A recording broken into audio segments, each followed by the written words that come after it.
Is it possible that even as we travel through a dark night, that we are giving birth to the next dawn? And my feelings and experiences with night encourage me to believe that to be so, that the kindnesses we bring to our communities, the meals we make for one another, the little and big things that we do in our communities and in our lives, and this gathering that Lisa's put together, bringing artists together for the purposes of sharing healing stories about resiliency. What are these things if not contributing to the next dawn? Round you go, round you stay, twists and turns my course dismay. Close your eyes, hold on tight, join the frenzy, join the fight. Sun go down, who's to blame, who's in charge? All the spinning neath the stars, cause resides in laws we know, starts in circles that we sow. Sun come up again, think of circles, the living ground. Ample earth makes her rounds, turning face round a spinning light, turning every night. Sun come up again, sun go down. I started to develop chronic, very severe anxiety and depression and insomnia. And for almost 3 years, I don't think I slept more than an hour or two at a time. And for any of you that struggled with chronic insomnia, you become kind of a walking zombie.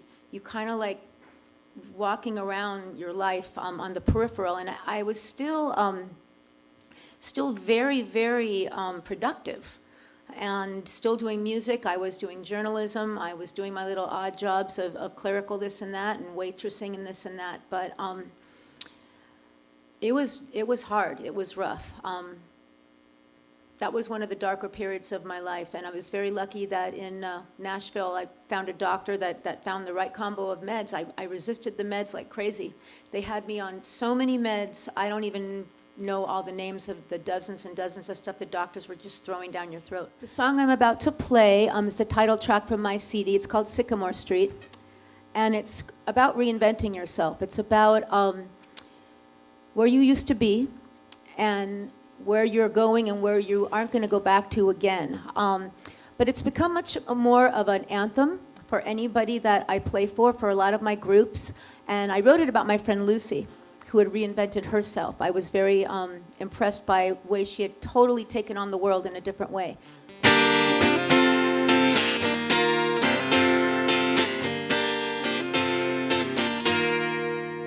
Hey Ryan, what you got going on, man? Talk to me. Tell me, somebody saw you behind the camera at the Dragon Theater, getting high off some funky vibe like we're all doing it today. Are you stealing yourself away? Stealing yourself away? And my friend Connie said, can't be who I was before, can't go back there anymore, wearing out my wishing well. The girl I used to try to be worked for everyone but me, pleasing everybody else, and now they better face the fact I'm never going back to Sycamore Street, ba-da-da, to Sycamore Street, ba-da-da-da-da-da. This is my time to see what this life can mean to me right now. Now I can make my choices. I won't explain myself anymore.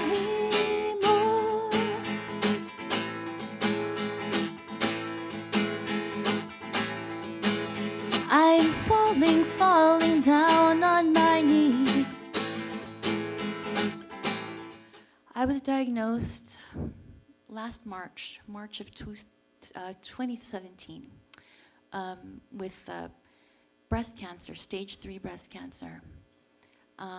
Apparently, it had been growing slowly inside my body for the past 5 years. And, luckily, they said it was a slow-growing tumor, and that they were able to help me in terms of, treatment. So I ended up getting a bilateral mastectomy. I ended up going through 4 rounds of chemotherapy and 5.5 weeks of radiation. And during that time, it made me really think, of life and death existentially. What does this all mean? And why did this happen to me? And, why, what lesson is there for me to take from this? And I think the biggest thing that I was able to take away from having breast cancer was that life is too short. And, my whole life just trying to kind of be the person that I thought I should be, according to whatever people's expectations are of me, be it family, work, friends, being the empathetic, bleeding heart person that I am, a lot of times I didn't want to disappoint anybody. And then I think in the process, maybe I'm thinking maybe I overextended myself at a cost of my own health. And so I tried to really take back. I tried to use this opportunity. Okay, this is my second chance. I survived this cancer treatment. This is my time to take back who I am and what I'm all about. And so I created this piece called 1 in 8, which 1 in 8 are the statistics of women who are diagnosed with breast cancer in their lifetimes. It's a huge number. And I asked my friend, Mimi Fox, who's a sister survivor, to do this show with me. She collaborated on the music and helped me enormously with the recording. I've performed that show about 6 or 7 times now, and what I've discovered is at the end of it, there's this line of people waiting to talk to me when I'm done. And I've come to understand that this is my priestess work.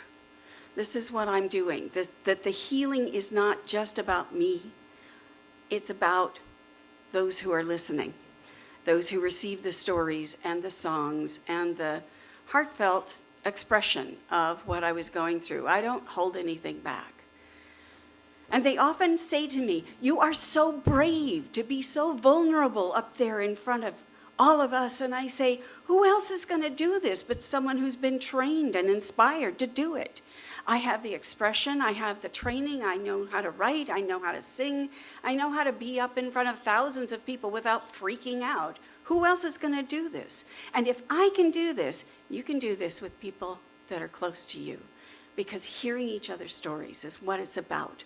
That's what the healing is about, is understanding that we all have something we're healing from, or we all have stories, that we're not alone.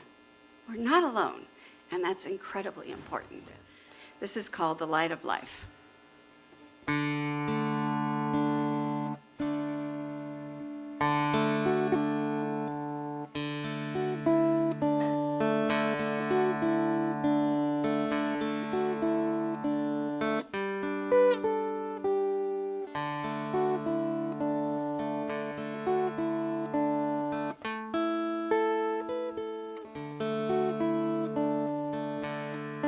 Let us heal each other, broken as we are. Let us heal each other, broken as we are.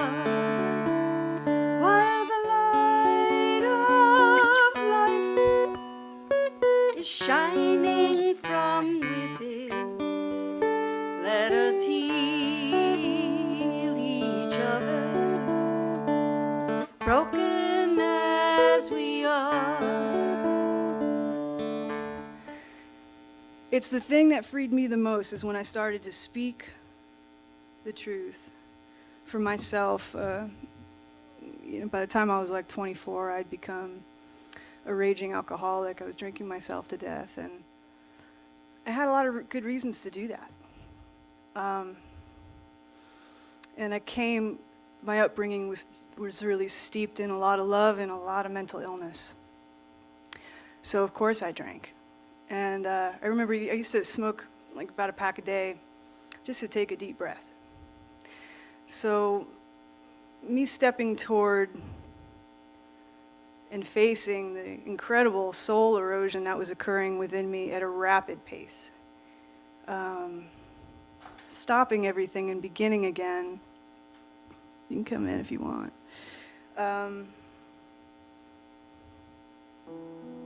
Began a journey that it's been 20 years since that time, so I've come a long way. And I got a fury inside and I'm trying to find something to believe in, to relieve my mind. And it's time for a climb, but I need a sign. But how do I come to believe? How do I come to believe in mercy?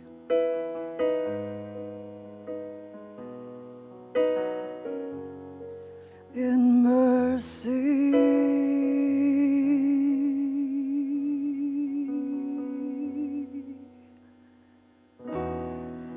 Judge and jury inside won't guarantee I'll find some way to believe it. I'll be alright.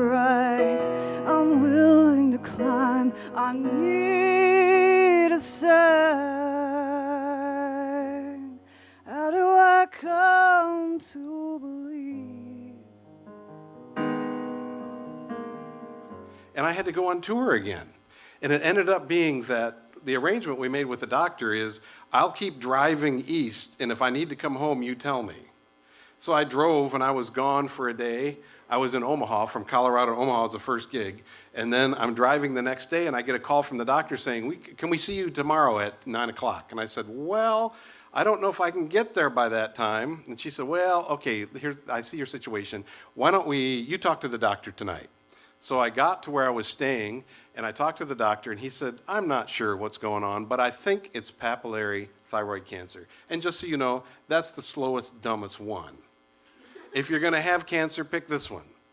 Because I think you can continue and finish the tour and then come back and we'll deal with it after that. And I thought, okay. I happened to be at the house of someone who had thyroid problems when she was 18.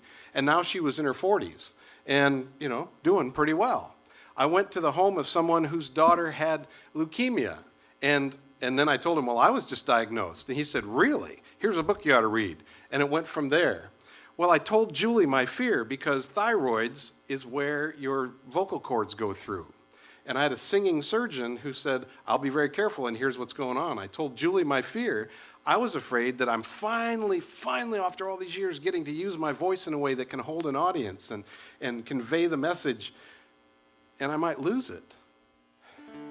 The result of singing with children 6 days a week is that I gained not only the notes back on the top of my range, I gained 4 more on top of it. Isn't that amazing? So I celebrate life with the children. I celebrate life with the art that I created to help someone else that ended up helping me. I celebrate with the artists who gave me more work to do in the future, so I had to survive and get to it. And I'd like you to celebrate with me in singing this song. I celebrate life, I celebrate life, I celebrate life with music. I celebrate life, I celebrate life, I celebrate life with music.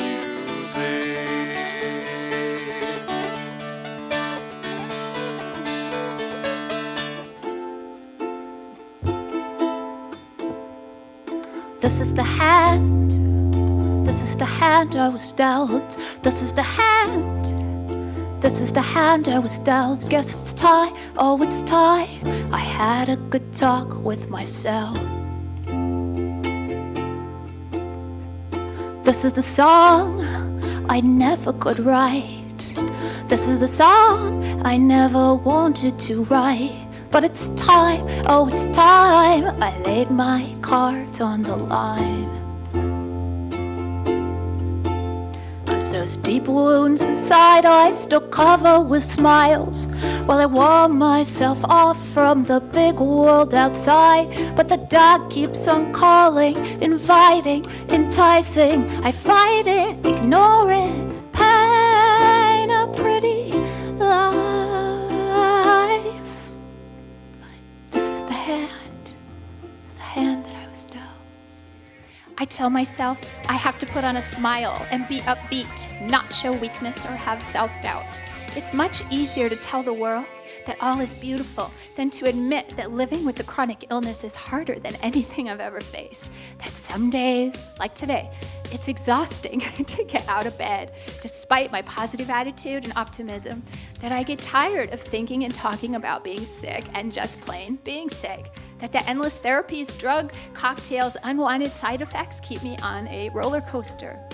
I resent having precious moments of my life replaced with 187 doctor appointments. That I wish I had more stamina for being in the world. That I wonder where David and my relationship would be had I never gotten sick. If he doesn't have to do all the shopping, cleaning, cooking, driving, and we had an equal partnership instead of a caretaker-patient relationship. Chapter 9, Abundance. Abundance is defined as overflowing fullness. This perfectly describes my attitude towards life. I tell myself I have more than enough. I keep my spirits high and fill my head and heart with love, gratitude, humor, and positive attitude. This has carried me through darkness of DM, depletion, weakness, infections, rash, fear, anxiety, brain fog, hospitals, risky experimental treatments. I've learned to appreciate and grateful for all the steps I've taken to improve my strength, health, independence, and quality of life. I found myself in a blackness. I was without weight. I was without sadness or happiness, without contentness or contemptuous. I simply was. I was there waiting for what seemed like an eternity when a voice came from out the blackness telling me that it was sorry for the pain that I was suffering, for everything that had happened, but things would eventually get better for me. For most of my life, I had struggled, I had thought, I had questioned, who am I? Who am I? And June 2017, I started doing drag semi-professionally, and that really helped me. It helped me explore the femininity without having to fully commit to it. However, it did help me see the light. It did help me realize that, yes, this is who I am. And so, what I'm calling my Phoenix Day, February 13th, I was at the bar where I perform. It was for karaoke, and right out of the blue, it hit me like a bolt of lightning, and I knew this was the proper path for me. I knew that this was how I was supposed to go, the right way to do, the right thing to do. Coming to accept who I am, that I am trans, is a very wonderful thing. And something I would say to those people who are out there, who are questioning if they are or who they are, I would say, reach out to people. Don't hide it. Don't hide it from yourself. Don't deny yourself. Even if you think it's only temporary, reaching out to others is a lifesaver. Reaching out to others will help. Even if you just write things down in a journal for no one to read, getting those things out is helpful. It's healthy. Don't bottle things up. I bottled things up, and it nearly meant my end because I was so ashamed. I was so ashamed of what I was feeling. I was so ashamed of the feelings and the thoughts that when it came to where measuring the merits between going on or not, one did outweigh the other. I'm grateful that it failed because I was able to continue on. I'm able to touch the lives of others. I'm able to be a beacon of hope. I'm able to let my story continue and let things keep going. Poetry for me has been a way to get out the feelings in a way that was so hard to express. By using abstract language, by moving to a beat, by creating this persona, Emilia Russo, I became freer to speak about my experience, to tell people my story. You know, people have said, oh, if you're Emilia Russo, then you're still living in the past. You're still scared that, you know, those assaulters will find you. The truth is that when I'm Emilia Russo, like I said, I'm freer and I'm more myself than in the past, than ever before. And this is my way, poetry is my way of taking ownership of what happened and turning it into something positive. My first sexual assaulter told me not to tell anybody about what had happened. So I wrote poetry and I created Emilia Russo to share it, and he wouldn't find me.